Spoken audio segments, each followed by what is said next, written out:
એટલે મહિમા કેતા કેતા લિમિટ રાખવી જોઈએ. મહારાજને કહેવાની એટલી છે. અને એ લિમિટ કેટલી? શાસ્ત્રે બાંધેલી હોય એટલી. શાસ્ત્રે બાંધેલી હોય એટલી લિમિટ રાખવી. ન કેવો એમ નહીં, કેવો તો જોઈ. કારણ કે બીજે ભૂમિ જેવું થોડી ભૂમિ છે. એટલે એમાં વિશેષતા છે. વિશેષતા છે તો શું છે, અને વિશેષતા નથી તો શું નથી? નાશ ન પામે એવી વિશેષતા નથી. બીજી વિશેષતા છે એ ગોતી કાઢવાની અને એનો મહિમા કહેવાનો. આપણે હોતે તીર્થભૂમિ બનાવીએ ને કે ન બનાવીએ, અને પછી એનો મહિમા તો કેવો પડે. એ તીર્થ બહુ મોટું, પણ એમાં તીર્થમાં આવે તો ફળ શું થાય એ હોતે કેવું પડે.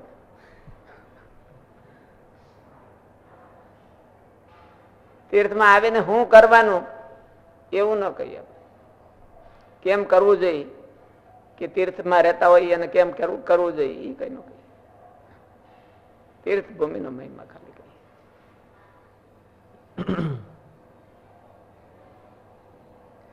આધુનિક તીર્થ અને તીર્થ કઈક 5 પ્રકારના હોય છે. સ્વયંભૂ ને આધુનિક ને માણસ નિર્મિત ને એવું બધું હોય છે. કીધું છે કે નિત્યમ યત્ર નિત્ય સન્નિહિતો વિષ્ણુ,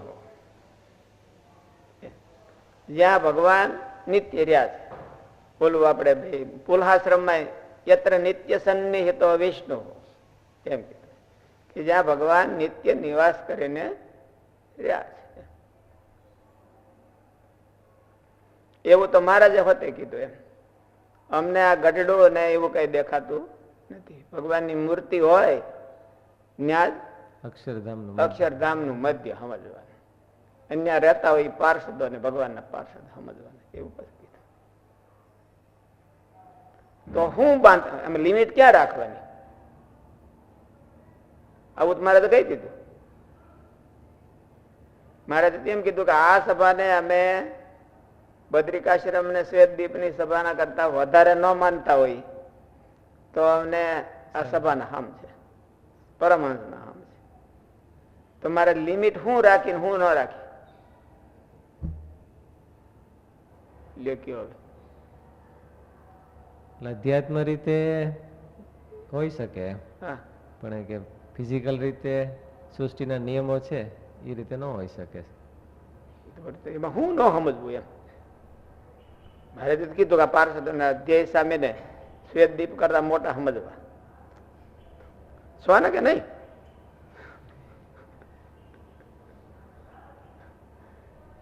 એમાં હું ના એટલે મહિમા સમજવો એમ. ઈ મરે નહીં એમ ન સમજવું એમ. શું મરે નહીં એમ? હા, એમ મોટા ભલે ની હોય પણ મરે નહીં એમ ન સમજવું. એમ તો મારે કીધું છે કે આ તો બધા મરી જાય એવા છે અને ઓલા તો મરે એવા નથી, તો એને તમે કેમ સમજો છો?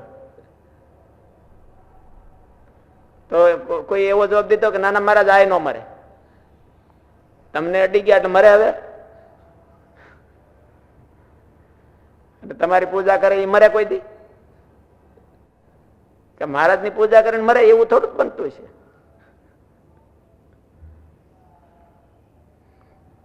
મહારાજે તો કીધું છે કે મરે તોય મોટા એમ, નો મરે ને મોટા એવું ક્યાં કીધું છે? વૃંદાવન ને કાશી છે એ પ્રલયમાં નાશ થઈ જાય તોય મોટા, તો એ ભગવાનના ધામ, એમાં ના નહીં. સારંગપુરમાં મરે ને જમ લેવા આવે તો એ મોટું, કારણ કે વૃંદાવન સારંગપુર પ્રલયમાં નાશ નો થાય એવું ન કહેવાય. અને ગમે એમ પાપ કરે તો એને કાંઈ ન થાય એવું ન કહેવાય. એવું કહેવાય કે થોડુંક પુણ્ય કરે તો જાજુ થઈ જાય એવું કહેવાય. અને એવું તો શાસ્ત્રનો સિદ્ધાંત છે. એ શાસ્ત્ર ના નો કે, શાસ્ત્ર એવું ક્યાંક ન કે ભાઈ અહીંયા મરે અને ભગવાન એને ભગવાન જ તેડવા આવે ને બીજા કોઈને તેડવા ન આવે, એવો શાસ્ત્રનો સિદ્ધાંત નથી. આપણો ઘરનો કરી રાખી તો ભલે. ગમે ત્યાં મરે, પાપ કરે અને આવે, અને ગમે ત્યાં મરે, ભગવાનની ઉપાસના કરે ને તેડવાનો આવે. આવો શાસ્ત્રનો સિદ્ધાંત છે.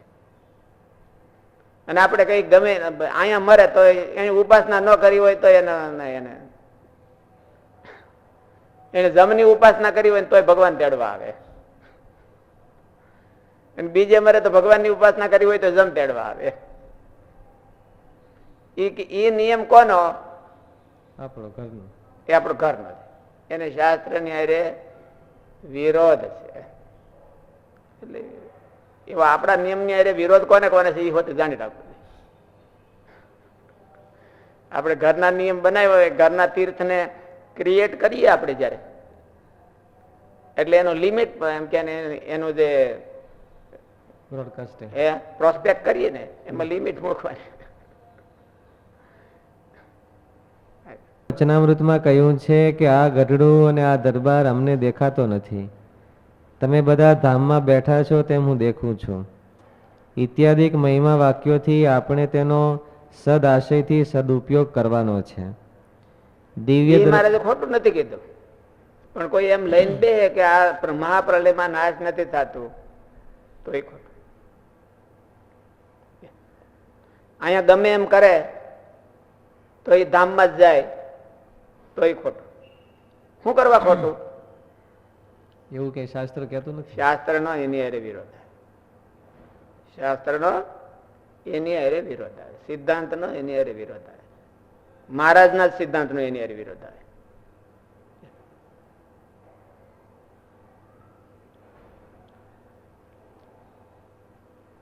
દિવ્ય દ્રષ્ટિથી દિવ્ય ભાવમાં જીવવું એ બરાબર છે, છતાં પણ તે સ્થાનને કોઈ પણ રીતે નિત્ય અને અવિનાશી સ્વીકારી ન શકાય. અને કઈ કરો ન તો એ ફળ આપી દે એવું ન સ્વીકારી લેવાય. કઈ ન કરે તો એને ફળ આપી જ દે, કર્યાનું ફળ આપી દે એવું સ્થાન ન હોય. કરે તો ઝાઝુ આપે એવું સ્થાન હોય, એટલું સત્ય. ન કરે તો આપી દે એ અસત્ય. જ્યારે પૃથ્વીનો જ પ્રલય નિશ્ચિત હોય તો તે સ્થાનોની વાત જ ક્યાંથી કરવી? વળી કાશીમાં મરવાથી મુક્તિ મળે છે તો પછી જીવ ગમે તેવા દુષ્કર્મ કરીને અંતે કાશીમાં ચાલ્યો જાય તો તેને તો મુક્તિ જ મળી જવાની. કાશીવાળા ગમે તેમ જીવન જીવે તો પણ તેને તો જમની બીક જ ન રહે, કારણ કે મૃત્યુના સાક્ષાત દેવ શિવજીની નગરી ગણાય. ગરડાની સીમમાં કે સારંગપુરની સરહદમાં મરે તેને જમપુરી નહીં, તે શાસ્ત્રના સિદ્ધાંતો આપણા હૃદયમાં બેઠેલા અંતર્યામીને પૂછીએ તો કેટલીક હા પડે છે તે પણ તપાસવું જોઈએ. તો પછી મહારાજે વરદાન દીધું એનો અર્થ હું એમ?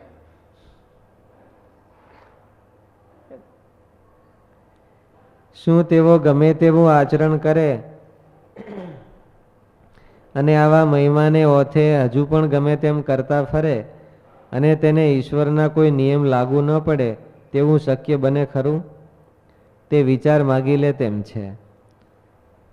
ત્યારે બીજી બાજુ શાસ્ત્રકારો તથા મહાપુરુષોના વચનમાં નાસ્તિકતા તો ન લાવી શકાય, તો તેનું સમાધાન શું હોઈ શકે? શાસ્ત્રે તીર્થનો મહિમા કીધો છે કે ઘેરે માળા ફેરવો એના કરતા તીર્થમાં જઈને ફેરવો તો 1000 ગણું ફળ થાય. તો એનું શું? 1000 ગણું ફળ થાય, પણ નો ફેરવો તોય ફળ થાય ઈ ખોટું. તીર્થમાં જઈને નો ફેરવો તોય ફળ થાય ઈ ખોટું. એક માળા ફેરવો તો 1000 ગણું થાય એ શાસ્ત્ર ના નથી પાડતું, પણ ઓલા ના પાડે છે કે તમે કઈ ન કરો તો 1000 ગણું, તો પછી ન કરો તો 1000 ગણું શું કરવાનું? લાખ ગણું જ આપણે લઈને. ન કરવાનું મળતું હોય, કોઈની દુકાને જઈએ અને પૈસા દીધા વિના જ 2 વસ્તુ મળતી હોય તો આપણે 2 જ વસ્તુ શું કરવાની લેવી? 1000 જ લઈ લઈએ. એટલે કઈ કર્યા વિના લાખ ગણું જ ફળ લઈને તીર્થમાંથી શું કરવાનું 1000 ગણું લેવું? એટલે તીર્થનો મહિમા એટલો છે કે થોડું કરો તો ઝાઝું મળે, હાવ ન કરો તો પૂરું મળે એવું નહીં.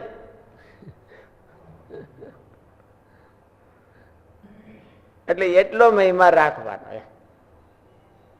તીર્થનો મહિમા ખોટો નથી. તીર્થનો મહિમા છે એ ખોટો નહીં. એની ભૂમિ છે એ કઈ બીજી ભૂમિ જેવી થોડી કહેવાય. મહારાજ રહ્યા હોય અને મહારાજ ત્યાં ન રહ્યા હોય બીજા પાપી જીવ રહેતા હોય એ ભૂમિને બે હરખી તો થોડી કહેવાય. મારે નિષ્કુળાનંદ સામે લખ્યું કે મહારાજ નું અડેલું વસ્ત્ર અને એને બીજા વસ્ત્ર ને હરખું થોડું કહેવાય. એવું તો ન કહેવાય. પણ મહારાજ નું અડેલું વસ્ત્ર હોય ને આપણને અડાડે એટલે આપણે સીધા કિક મારીને ત્યાં વ્યા જઈએ, એવું ન કહેવાય.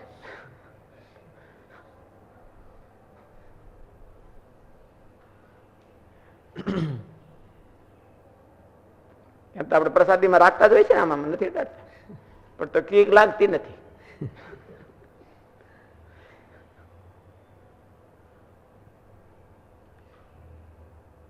મહારાજે પણ વચનામૃતમાં કહ્યું છે કે આ ગઢડું ને આ દરબાર અમને દેખાતો નથી.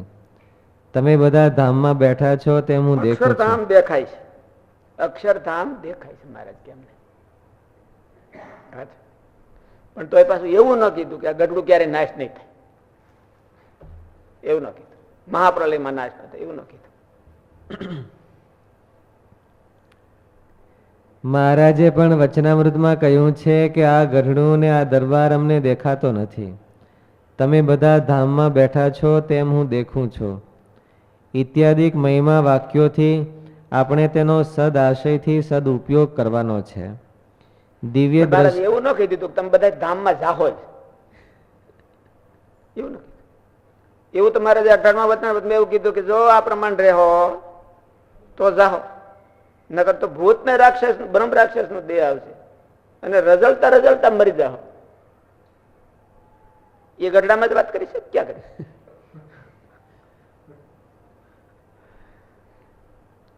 હું આ બધાને ધામમાં બેઠેલા દેખું છું એવું કીધું, પણ એવું ન કીધું કે આ મરીને પછી ધામમાં જ જાહો, એવું ન કીધું. એ તો પછી એવી શરત રાખી કે જો આમ કરશો તો જાહો, નહીં તો નહીં જાઓ. અટાણે ધામમાં બેઠો તો અહીંયાથી નીકળી જાઓ.